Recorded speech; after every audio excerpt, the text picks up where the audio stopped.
درانه کتونکو السلام علیکم. زه محمد سلمان همدرد د حق غږ پښتو چینل خبري لنډیز کې ستاسو قربا او ستاسو پام را اړوم د مهمو خبرونو لنډیز ته. استرالیا د دفاعي ځواکونو قومندان جنرال انګوس کمپبل د هیواد د پارلمان په اجتماعي غونډه کې د خبرو پر مهال ویلي دي دوی تمه لرله چې د بهرنیو ځواکونو له وتلو وروسته به په افغانستان کې جګړې او تاوتریخوالي کم شي، خو په وینا یې اوس خبره برعکس ښکاري.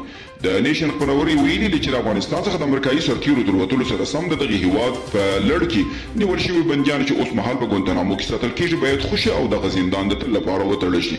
د دغه خبروري د معلوماتو له مخې ګوانتانامو زندان کې اوس مهال 28 زندانیان ساتل کېږي.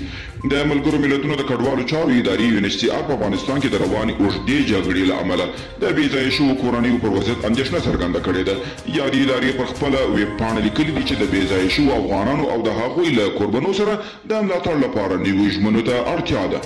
او په بلخ ولایت مزار شریف ښار کې له ډېرې مودې د تښتول شوي ماشوم او د روغ پر کور وسلوال برید شوی دی.